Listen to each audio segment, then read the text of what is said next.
Listen, I don't know what's gotten into some of these hitters in Major League Baseball, but they're chasing pitches 5 feet above the plate, and they're hitting home runs on these pitches. Like, this was a record. We're going to talk about that later. Aaron Judge told the Guardians to go sit in timeout and think about their decisions, and this dude might actually hit 65 home runs this year. Paul Skenes, he looked unhittable again, no thanks to the umpire bailing him out on multiple strike three calls that were brutal. I love Paul. Those were not strikes. And the Mariners, yeah, they're moving on from their longtime manager, Scott Service. We'll talk about that later on, but his firing kind of came out of nowhere, but also not really. We'll talk about all of that and more in today's MLB Recap. If you're brand new, Recap is a series where we do that. We recap every game, every day. And don't forget, Recap is brought to you by SeatGeek. Use code Fuzzy to save 20 bucks off all of your tickets. And if you're brand new to Underdog Fantasy, my favorite daily fantasy app, if you use my code Fuzzy when you sign up, they'll give you up to $1,000 in a bonus cash credit and a free pick'em, as well as a lot of discounts. There's already a week 1 NFL discount and a Travis Kelce discount. Now, we do have a few smaller housekeeping updates before we talk about the firing of Scott Service and all of the updates from yesterday. Jason Hayward, he was just DFA'd by the Dodgers. They're going with Kevin Kiermaier for the rest of the season. His last moment as a Dodger was a pretty big one, a pinch hit home run. Father Time is just kind of catching up to him, and it's kind of hit him like a ton of bricks in 2024. He's batting .208 with a .289 on base percentage. I don't know if this is it for the former super prospect who is destined to be a future Hall of Famer. What do you guys make of Jason Hayward's career? Do you think that he lived up to the expectations, or maybe he didn't? The Reds have been adding players left and right. First, they added Ty France a couple days ago. They've now added Dom Smith, who was just cut by the Red Sox, and Ahmed Rosario, who was also cut by the Dodgers, so the Dodgers are just cutting bait with everyone. They also released Kevin Biggio, if you guys did not know that. But Cincinnati, they're really trying to become the land of misfit toys. I mean, maybe they add Kevin Biggio next. Hector Neris is going back to the Astros. He was cut by the Cubs after he was given $9 million, and he was given $9 million because he had a 1.7 ERA in 68 innings last year with the Astros, so he's going back to where he felt comfortable. Kind of the same thing that happened with Justin Verlander. JV left, and now he's back. Oof, this trade has really hurt the Orioles. Trevor Rogers, he was just optioned to AAA to try and fix everything. The hits are up, the walks are up, the strikeouts are down. Honestly, that Trevor Rogers trade is looking like the worst so far of the 2024 MLB trade deadline. Maybe him or Lane Thomas. And finally, before we talk about all the games from yesterday, Mariners manager for the last 9 years, he almost made it a decade, Scott Service, he just got fired, so I guess he's now the former manager. Probably a good time for a reset. And one thing I will say about managers in general, I don't know how it's their fault that guys like J-Rod, Mitch Garver, J.P. Crawford, a ton of other Mariners players have regressed significantly in 2024. Maybe he's not a great in-game manager, or perhaps he's not very good at rallying the troops and bringing the best out of those guys when they are scuffling. Either way, the Mariners have been scuffling. They've lost some big ground in the AL West standings. The Astros, I think they're like 5.5 games ahead or something like that. What are your thoughts on this firing? So before we talk about the Yankees and Astros games, I do have to talk about Patrick Corbin, because I know this is a random start to the recap, but it was basically a solar eclipse in the form of Patrick Corbin, because we may never see this ever again. He's looking for his 100th career home run, and he looked disgusting. He looked like vintage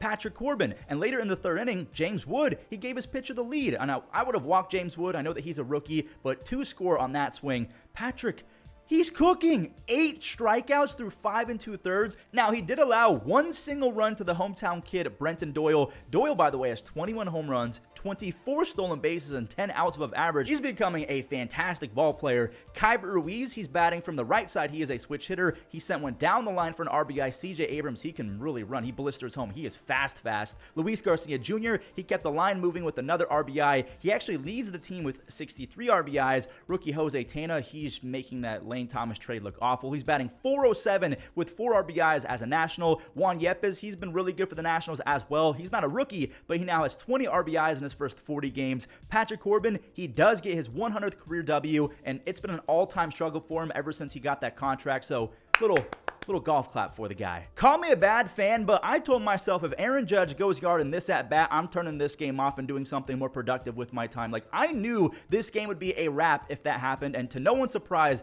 Judge, he hit his 49th home run. He's on pace for 61, and I turned off the game because he's got 6 home runs his last 7. I knew that the Guardians were not going to come back because they have the second worst offense in baseball in the second half, just ahead of the worst team ever, the White Sox. They intentionally walked Judge later on in the game, but then you got to deal with Austin Wells, who's been the best cleanup 4-hitter in all of baseball since he was made the cleanup hitter. His sac fly makes it 2-0, and then a Stantonian blast happened, and I'm just happy I wasn't watching him live and wasting my time. Stanton has 21 home runs despite missing 30-plus games. I'll show this for my Guards fans. J-Ram, he went 30-30, so this is the second time that he's ever done that in his career. Garrett Cole and the Yankee staff, they put Cleveland in timeout just like Judge did. They one-hit the Guardians, and it came on the very first hitter of the game, Steven Kwan. So after Steven Kwan, no one had a base hit, and like I said earlier, Cleveland, they have the second worst offense in baseball in the second half, only ahead of the White Sox, and they now only have a 2-game lead ahead of the Royals and the Twins. Boston fans have been going through it as well. Corbin Burnes was outdueled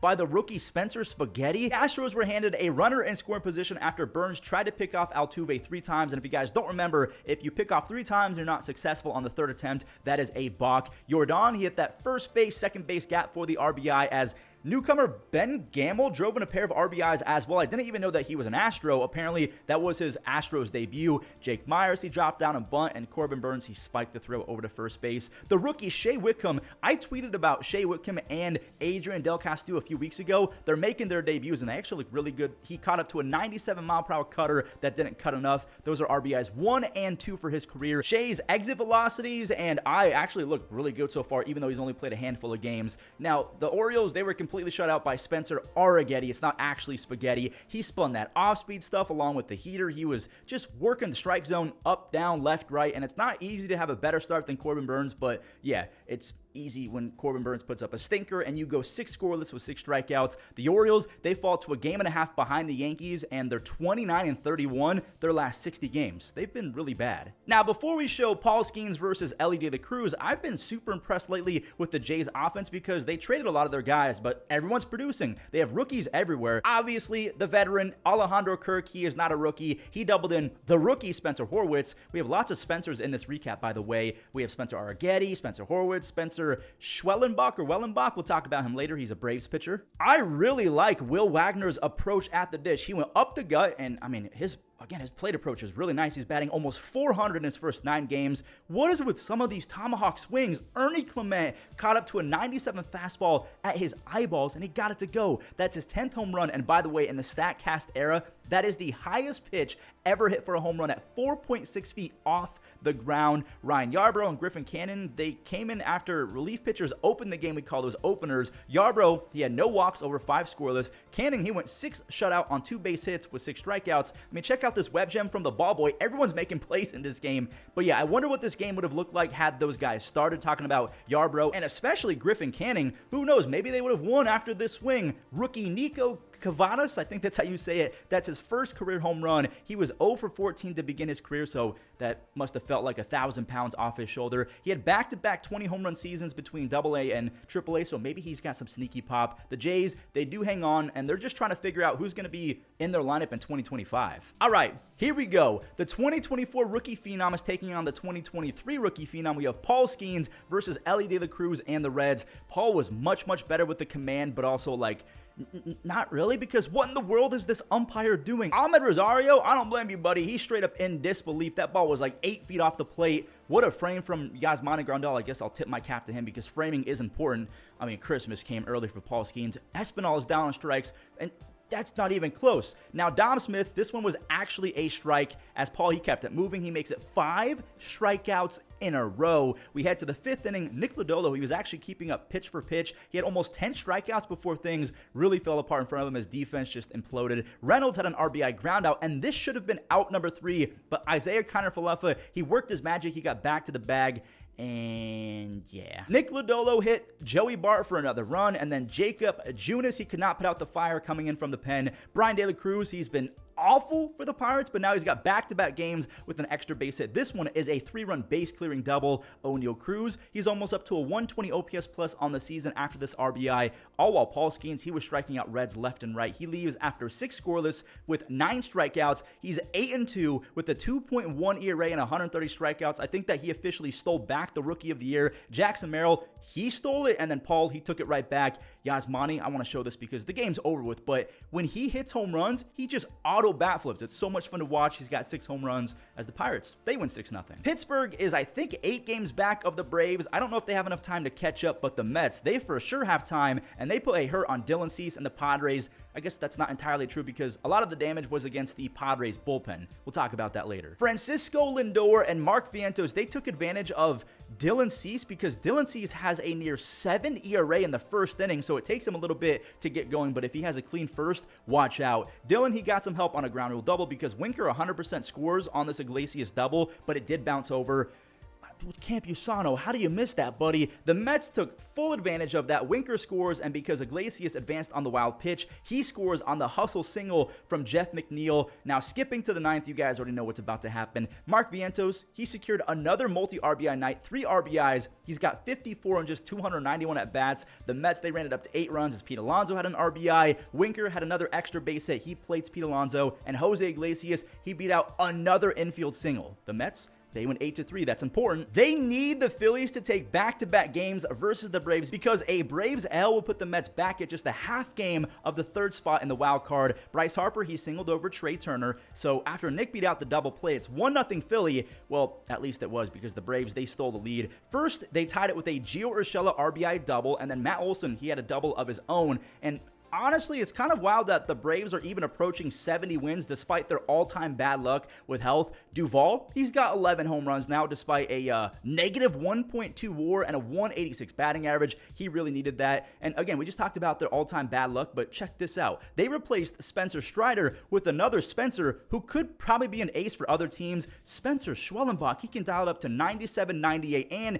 he can pull an off-speed pitch like a yo-yo. Rookie had 9 strikeouts over 6 2/3. Now, he did run out of gas a little bit. He came 1 out away from going 7 innings, 1 run, but then back-to-back base hits forced him out the game as a double from JT again drove him out the game, but he did get a standing ovation. He's going to be really, really good. Now, fast forward to the 8th. The Braves got in some trouble, but Trey, another double play against one of the fastest players in baseball. He has 6 double plays on the year, 2 of them in the last 48 hours. Now they have no chance to win because Raisel Iglesias, he's basically on one of the best streaks we've ever seen. Raisel struck out the side to extend his perfection streak to 11 innings. He has not allowed a base runner since July 30th, so he's gone 11 innings with 13 strikeouts, no hits, no walks, and I think the record is 15 1/3 by Yusmeiro Petit back in 2014. So is he going to get the record? Either way, the Braves, they stay a game and a half ahead of the Mets, and they have back-to-back W's.